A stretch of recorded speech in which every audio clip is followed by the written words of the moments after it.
vous est offert par la Fondation Babazivé.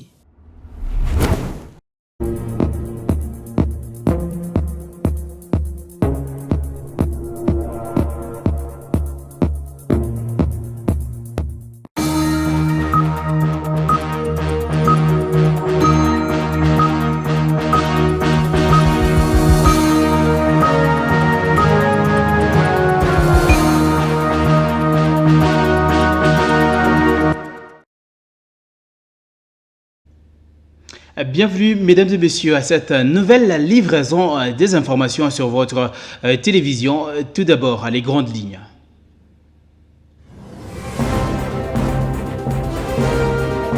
À la une de ce journal, séjournant à New York, Guillaume Ngefa, ministre de la Justice et garde des Sceaux, a procédé à la remise des insignes du pouvoir à l'ambassade de la RDC à Washington et à la mission permanente de la RDC aux Nations Unies. À l'Assemblée nationale, la pétition initiée à l'endroit du bureau, jugée recevable et fondée. C'était à travers la séance plénière convoquée le vendredi 26 septembre 2025, à suivre dans ce journal. Et puis, évaluer la coopération en cours entre la Banque mondiale et la RDC. Préparer les assemblées annuelles d'octobre. Tel était l'objectif de la rencontre entre Doudou Fouamba, ministre des Finances, et le directeur des opérations de la Banque mondiale. Enfin, lancement dans le Grand Katanga de la campagne agriculture agressive par le ministre d'État de l'Agriculture, Moïndo Nzangi. Il était accompagné du patron de l'agriculture, pêche et élevage du Haut-Katanga, Bobo Maloulou Kalungwe. Voilà l'ossature de votre journal. Place à présent au développement. Bienvenue.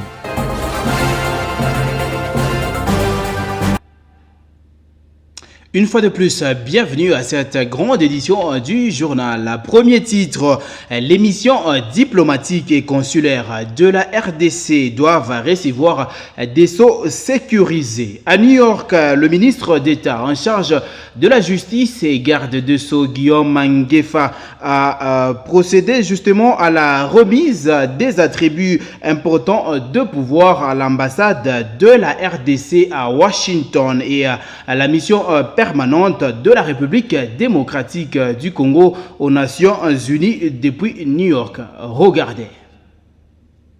C'est une courte cérémonie pleine de signification organisée ce jeudi à la mission permanente de la République démocratique du Congo auprès des Nations Unies à New York.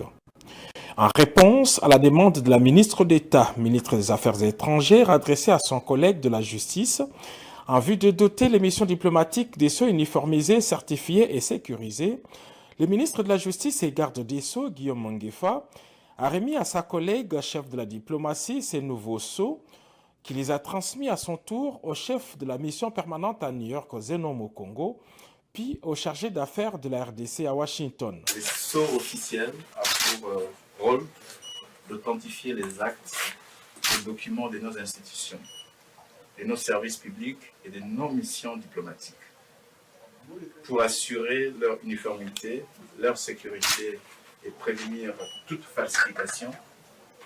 Ma collègue, Madame la ministre des Affaires étrangères, m'a demandé de doter nos ambassades et missions diplomatiques de sceaux certifiés et sécurisés par notre ministère. C'est ainsi que, Madame la ministre d'État, nous garantissons la crédibilité et l'authenticité de nos actes officiels à l'international et que nous renforçons la confiance envers notre pays. En sécurisant nos sceaux et en protégeant l'authenticité de nos actes, nous affirmons la crédibilité de la République démocratique du Congo sur la scène internationale. Le garde des Sceaux officiel a par la même occasion retiré les anciens cachets. Le renouvellement de ces attributs du pouvoir s'ajoute à plusieurs actions entreprises par la chef de la diplomatie sur instruction du chef de l'État Félix Antoine Tshisekedi Tshilombo pour redorer l'image des marques de missions diplomatiques et consulaires de la République démocratique du Congo. Et puis, évaluer la coopération en cours entre la Banque mondiale et la RDC, préparer la prochaine assemblée annuelle d'octobre. En tout cas, c'est l'essentiel de la rencontre entre le ministre des Finances, Doudou Fwamba, et le directeur des opérations de la Banque mondiale pour la région des Grands Lacs. Dans un autre tableau, le ministre des Finances a lancé des outils de gestion et suivi des programmes financiers par le partenaire. Suivez. Il s'agit d'un portail de suivi des projets et programmes financés par les partenaires techniques et financiers ainsi que d'un logiciel de digitalisation de la procédure des mises en charge de la fiscalité indirecte des marchés publics à financement extérieur. Ce portail de suivi constitue un instrument de pilotage intégré et transparent dont l'objectif est de fournir une supervision factuelle de l'exécution financière et physique de projets.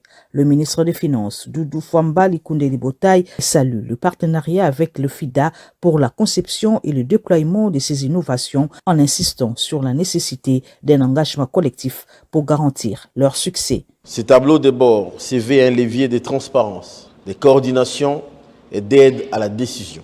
Il est accessible à nos élus dans une logique d'ouverture institutionnelle afin de faciliter l'exercice du contrôle et d'évaluation des politiques publiques tout en renforçant la redevabilité.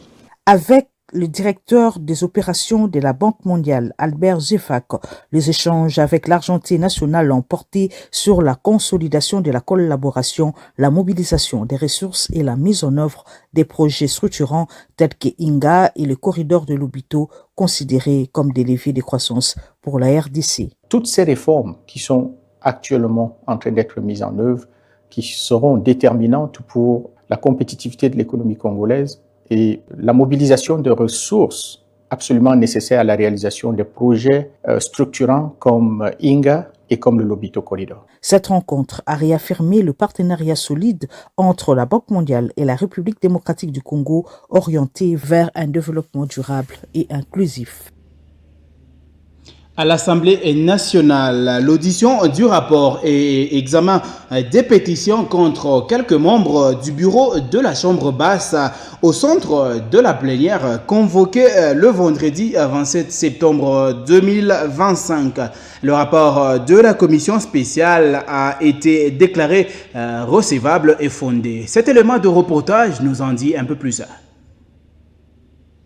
Une séance plénière de tous les enjeux, c'est celle qu'a connue ce vendredi 26 septembre 2025 l'Assemblée nationale. La commission spéciale est mise sur pied pour examiner les griefs à charge des rapporteurs, de la questeur et de la questeur adjointe par les pétitionnaires à présenter son rapport. J'invite donc l'honorable président de la commission spéciale et temporaire à prendre la parole pour nous présenter l'économie. Le président de cette commission, l'honorable Peter Kazadi, a fait l'économie des auditions du reste des membres du bureau concerné par la plénière, ceux hormis les honorables Vital Kamere et Dominique Mounongo, déjà déclarés démissionnaires. Le rapport exhaustif a été lu par le rapporteur de la dite commission au cas par cas, sous le regard attentif non seulement du bureau de la Chambre basse du Parlement, présidé par l'honorable Isaac Jean-Claude Chilumbaï, mais aussi des honorables députés venus nombreux pour participer à cette plénière. Au regard de la défense développée par les membres du bureau incriminés, Jacques Joly, rapporteur, Chimène Poli, questeur, et Grace Nema, questeur adjointe, le rapport de la commission spéciale a été déclaré recevable. Après le vote, les honorables députés concernés par la pétition demeurent dans leurs postes respectifs. C'est dans la sérénité que la plénière s'est déroulée, l'objectif étant celui de voir les honorables députés démobiliser les énergies pour l'examen et le vote de la loi des finances pour l'exercice 2026, déjà dans le bureau du président de l'Assemblée nationale après son dépôt par le gouvernement. Signalons qu'avant la plénière, l'honorable président Jean-Claude Chilumbaï a présidé la conférence des présidents de l'Assemblée nationale, question d'harmoniser les vues sur le bon déroulement de la plénière de ce vendredi. Revenons ici en province. Le ministre d'État en charge de l'agriculture, Muindo Nzangi, a lancé très récemment la campagne de l'agriculture agressive dans l'espace Grand Katanga. Cette campagne, bien évidemment, s'est effectuée depuis le village Kalunda en présence du représentant du gouverneur ad intérim Martin Kazembe Choula et du ministre provincial de l'agriculture, pêche, élevage, ici en province, Bobo Maloulou Kalungwe. Témoin de l'événement, Bovin Kazadi et Albert Famba. Nous sommes à 40 km de la ville de Lubumbashi, où se trouve le village Kalunda, situé dans la chefferie Kasongo, où une forte délégation du ministre d'État en charge de l'agriculture, Muindo Nzangi, accompagné du ministre provincial de l'Agripel du Haut-Katanga, Bobo Maloulou Kalungwe, représentant les gouverneurs AI, Martin Kazembe Choula,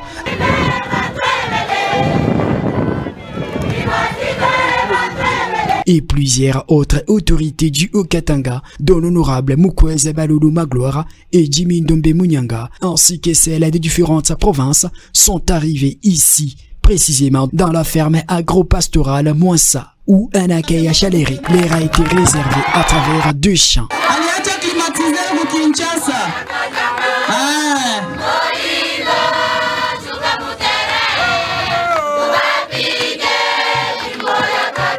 Dans cet espace, le ministre national de l'Agriculture, Muindo Nzangi, en présence du numéro 1 de la chefferie Kasongo et de quelques autorités venant de différentes provinces, notamment le gouverneur du Haut-Lomami. Sur place, la campagne agricole 2025-2026 a été lancée avec un message axé sur l'agriculture agressive et sur la révolution du sol sur les sous-sols. Kufika hapa Haut-Katanga, kufika ku territoire ya Kipushi na kusheferi ya Kasongo. Kukuya kuambia message moya Président de la République Antoine Félix Tshisekedi Tshilombo alinipatia. President anipatia objectif 2. Ya kwanza ananiambia Muindo Nzangi na kupatia kazi. Nataka hii miaka 2 mimi nakupa, nisisikie tena mihindi inatoka nje. Mihindi yote batu batakula itoke wapi? Itoke Mukongo. Ba fermier tuko nabo hapa, njo message nakuya kubaambia. Na njo munaona tunazunguruka inji muzima. Kusudi tuhakikishe kama tunatia ma disposition yote. Cette campagne agricole lance le mercredi 24 septembre 2025 par Muindo Nzangi au village Kalunda était une satisfaction pour les chefs de chefferie Kasongo. Leo ni siku munene, ni siku ya furaha. Entité coutumière Kasongo iku honore mbele ya ba autorité bote kwa siku ya leo. Ministre wetu national wa agriculture, ministre d'État, kupitia bwingi wa maprovinsi yote ile tuko nayo mu Jamhuri yetu ya Kongo, kwa hiyo wakati anapatikana mu territoire ya Kipushi, mu chefferie ya Kasongo, hasa zaidi mu village Kalunda. Mnaweza kumupikia mikono kabisa.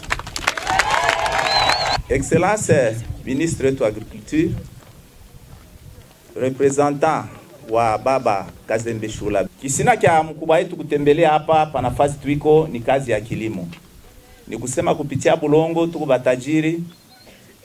Hata kama tutakuwa na mangoa kupasuka mekani tunesha kuria tunaweza kukombana tana ule kona tukombanisha. Kwa honorable baba Zive, Mungu amubariki sana.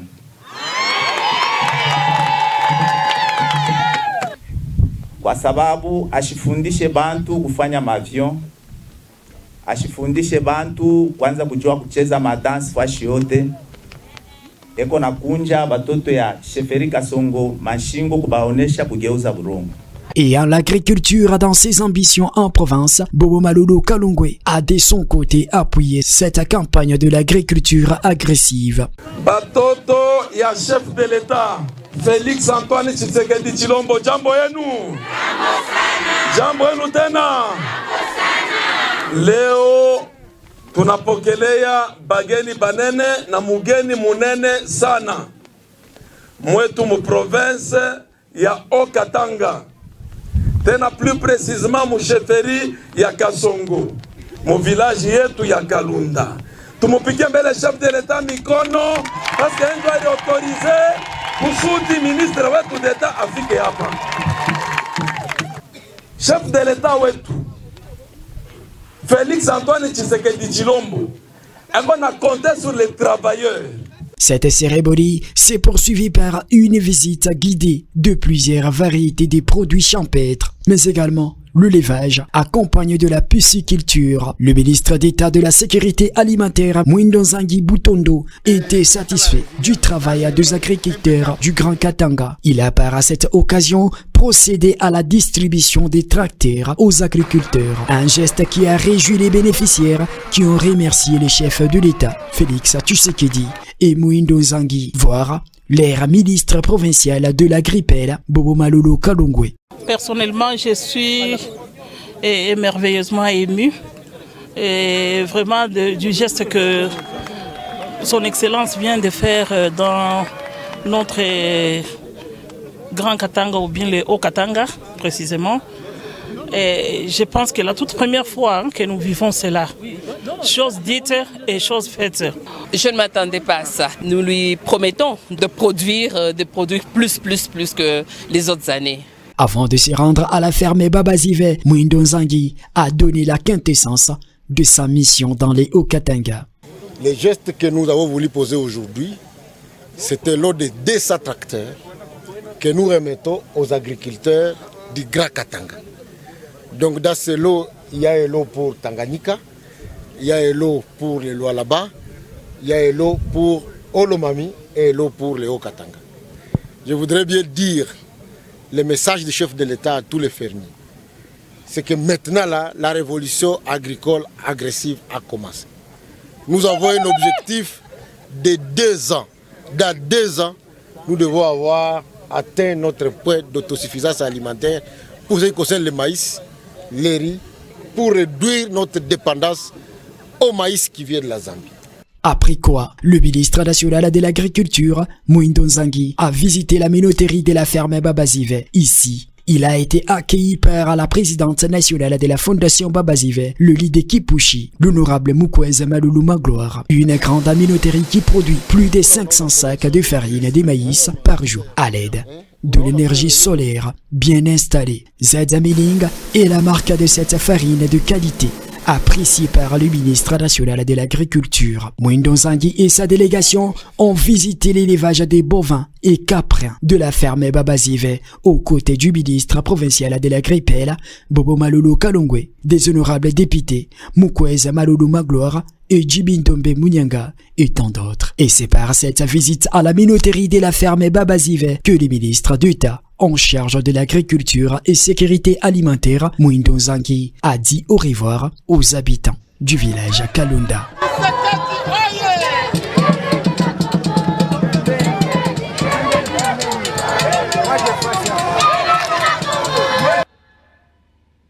Toujours dans ce même registre, la présidente nationale de la Fondation Babazive, l'honorable Mukweze Malulu Magloire, a réuni autour d'elle tous les membres de la dite structure afin de leur montrer sa gratitude pour leur présence à cette cérémonie. Bovin Kazadi et Albert Famba reviennent une fois de plus pour le reportage.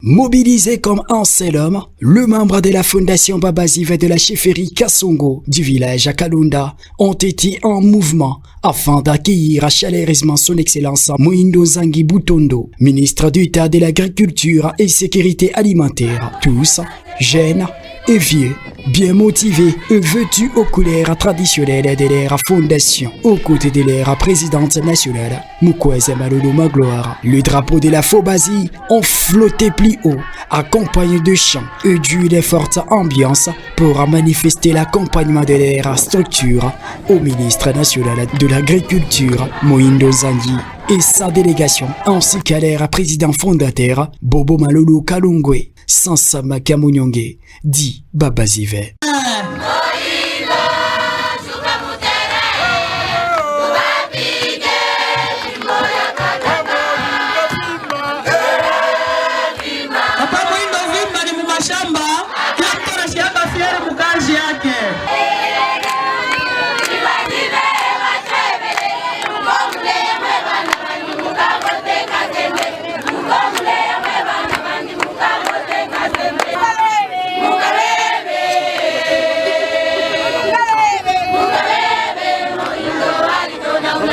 Dans cette ambiance, Bobo Malulu Kalungwe, l'homme au double brassard, en même temps ministre provincial de l'Agripel et représentant du gouverneur AI, Martin Kazembe Choula, a tenu à présenter son invité d'honneur.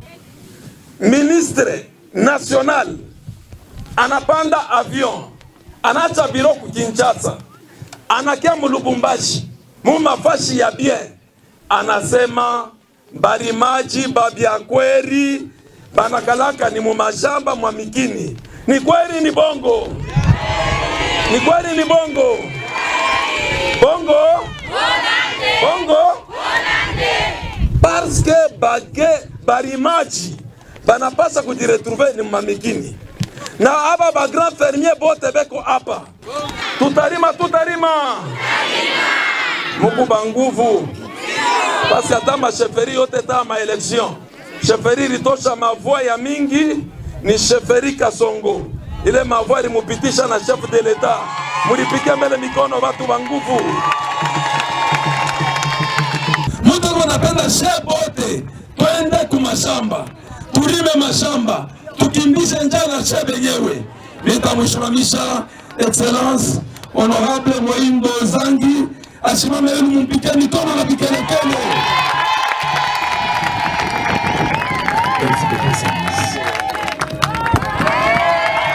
Le message du président fondateur de la Fobazi a apporté une grande satisfaction et plus de motivation à la présidente nationale Mukwege Malulu Magloire qui a réuni autour d'elle toute sa libase afin de leur adresser ces messages de reconnaissance. Kama mwe batoka fondation mkuye po mishue bile i organisation le fia kwa biaje. Mina pikia ba coordonnateur betu ba i axe. Coordonnateur Faraya, coordonnateur Bufeme, ba président bote mina mipikia merci Dieu à sensibilisation yenu. Italomba kila bantu kila mukini yao baneleka fashi moya. Bakwenda huku bote ngambo moya. Bakwenda huku bote ngambo moya. Mais mina mikumbusha sema le 4 octobre. Tukuna michungu. Mina penda mwebenye batoto yangu bakurizaria mufika tale 3 shi tutalala ta inzi. Il faut tubale bakulubumbashi batu sentir batu shiki pushi. Il faut tuba dominer. Signalons que Mukwege Malulu a disposé à tous ses membres un transport afin de leur permettre de bien regagner leurs domiciles respectifs. Et quant au chef de village de la chefferie Kasongo, ils ont bénéficié chacun un sac de farine de 25 kg de marque Z Milling, une farine de haute qualité produite par la minoterie de la Fondation Babazive depuis le village Kalunda.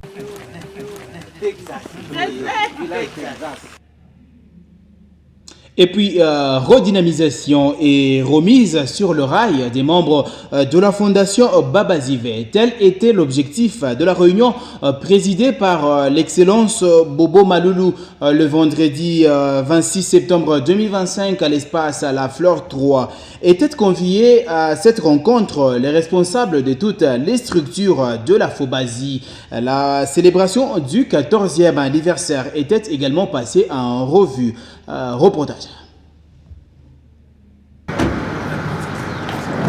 C'est une réunion exceptionnelle tenue ce vendredi 26 septembre 2025 en la salle La Fleur 3 du quartier Tchamalali. Ici, le président fondateur de la Fondation Babazive, son Excellence Bobo Maloulou Kalongwe, accompagné de la présidente nationale Mukwez Maloulou Magloire et de l'honorable Jimmy Ndombe Munyanga, a réuni tous les chefs d'établissement, les présidents des différentes bases, les communicateurs, l'équipe d'appui, les secrétaires des différentes structures, les ménagères et autres, sans oublier la communauté Rastafari. Cette grande rencontre s'est attelée sur 5 points majeurs, parmi lesquels le respect de la fondation qui doit caractériser tous les membres, a martelé le président fondateur Babazive. Kile kisha kutufanya ko leo hiki tuiko leo hivi ni Fondation Babazive. Fondation Babazive ndio tukabilia makaji. Fondation Babazive ndio tukabilia kale ka benefits tunapataka kaloko. Ni Fondation Babazive ndio inafanyaka tuna system tu bale bego magonjwa. Ni Fondation Babazive ndio inatufundishaka tuko naenda kusaidia mtu kama anakufa tunamshika. Ni Fondation Babazive inatusaidiaka ile tunafika mu niveau ya kupata ba député. Ni Fondation Babazive. Alors tunapasha kwanza kuheshimia nguvu sana Fondation Babazive. Dans son mot, son Excellence Bobo Maloulou a rappelé aux uns et aux autres l'importance de l'accompagnement de la fondation. Sur ce, Sansama Kamunyonge a conscientisé ses membres à ne pas être faibles. Ils doivent être forts afin de mener à bon port leur unique patrimoine qui est la Fondation Babazive. En prélude de l'organisation de l'anniversaire de la Fobazi, prévu ce samedi 4 octobre 2025, le fondateur de la Fobazi, Bobo Maloulou, a mobilisé tous les présidents des différentes bases à faire de cette journée une date inoubliable et que la fête soit riche en couleurs.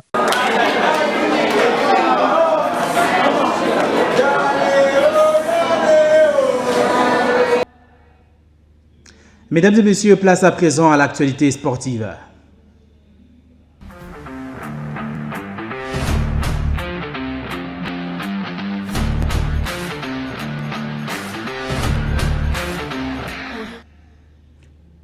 En sport, le technicien français Sébastien Desabre a procédé à la publication de la liste de 25 léopards pour la 9e ainsi que la 10e journée des éliminatoires de la Coupe du Monde Mexique, Canada, États-Unis 2025. Publication rendue le vendredi 26 septembre 2025 avec le retour de Grady Diangana et Ngalael Mukau. Grégoire Kazuiba nous fait le point.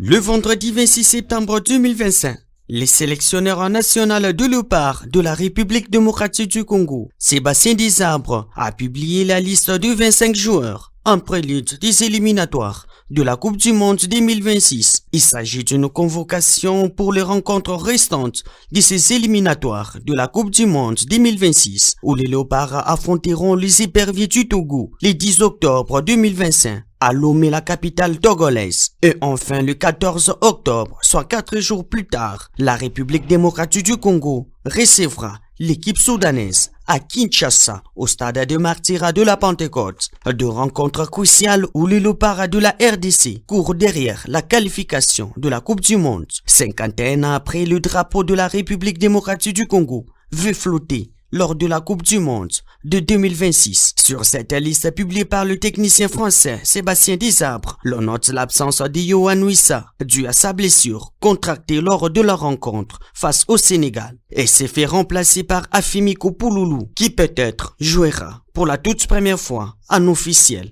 avec la République démocratique du Congo. Sur cette liste également, on retrouve les retours de joueurs comme Ngalael Mukau ainsi que Grady Diangana. Pour rappel, la République démocratique du Congo est logée dans le groupe B, aux côtés du Sénégal, premier du groupe avec 18 points, et la République démocratique du Congo, deuxième du groupe avec 16 points. Adversaire d'un autre calibre, frappe! Et c'est le but congolais. Parlons cette fois-ci des léopards dames. La rencontre qui devrait opposer les léopards U20 dames de la RDC face aux aigles du Mali ce dimanche 28 septembre 2025 n'aura plus lieu suite au retrait de l'équipe malienne dû aux difficultés de déplacement afin d'atteindre la capitale Kinshasa. À cette occasion, les léopards U20 dames sont d'office qualifiés pour le troisième tour sont joués en match retour le Mali. Grégoire Kazuba revient une fois de plus. Les léopards dames U20 de la République démocratique du Congo devraient affronter les U20 du Mali ce dimanche 28 septembre 2025 au stade des Martyrs de la Pentecôte en prévision des éliminatoires de la Coupe du Monde pour l'an 2026. En effet, dans une correspondance adressée à la Fédération internationale de football association via la Fédération congolaise de football association, la Fédération malienne de football a fait savoir à ces instances l'impossibilité de faire déplacer ses athlètes pour Kinshasa par manque de moyens financiers. Face à cette difficulté, elle a décidé de retirer son équipe nationale et ne pourra pas effectuer le voyage pour la République démocratique du Congo. Pour rappel, le score d'un but partout avait séparé les deux équipes à Bamako. Par ricochet, la République démocratique du Congo est qualifiée pour le troisième tour et sera fixée sur son prochain adversaire entre les vainqueurs de la rencontre Maroc et Côte d'Ivoire. Match qui va se jouer ce dimanche 28 septembre 2025.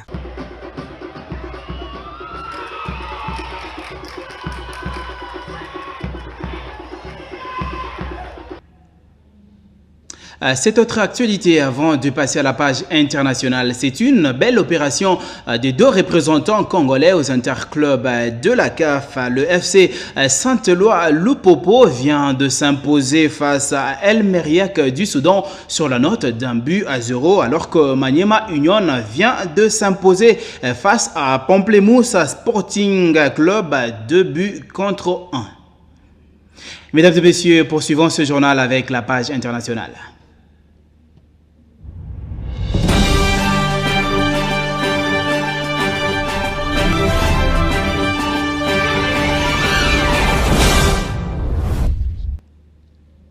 En international, le Premier ministre israélien Benjamin Netanyahu a promis de poursuivre la guerre menée par Israël contre le Hamas dans la bande de Gaza. Il l'a déclaré devant les Nations Unies à la 80e session de l'Assemblée générale de l'ONU. Esther Mbouyi nous fait le condensé de l'actualité en dehors de nos frontières.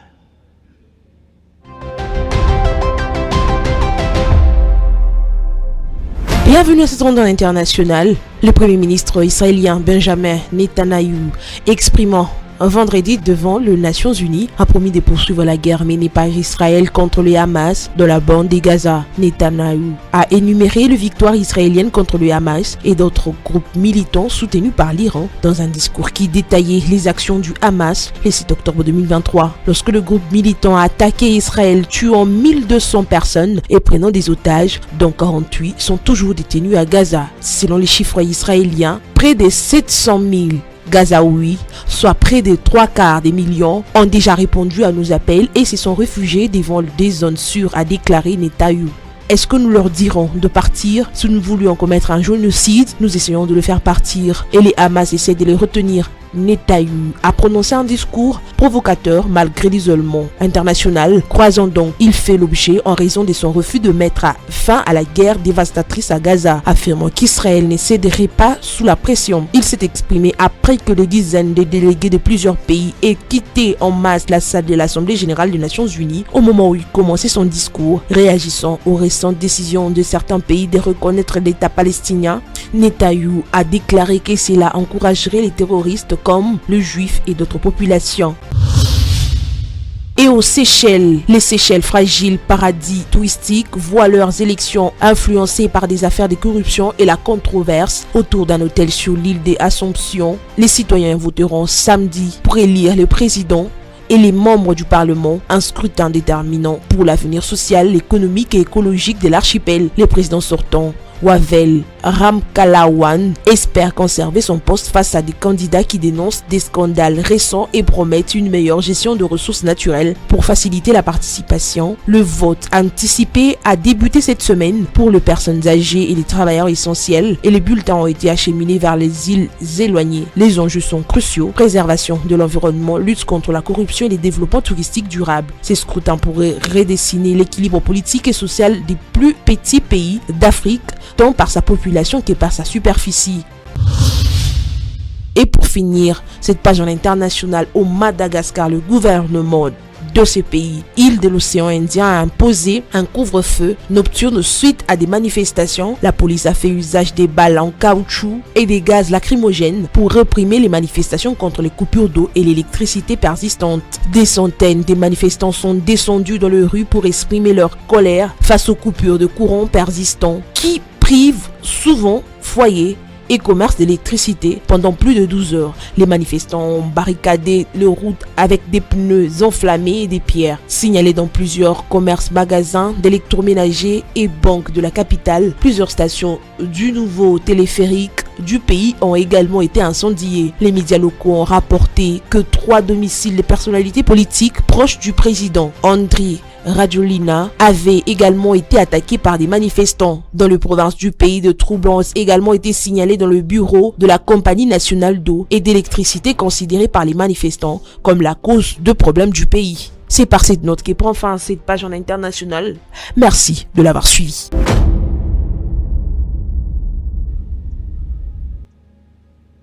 Ce journal est complètement terminé. Merci à vous, mesdames. Merci à vous, messieurs, de l'avoir suivi. Pour nous, c'était un plaisir de vous avoir tenu informés durant toute la semaine. Mon plaisir sera celui de vous retrouver en tout cas très prochainement. À très vite.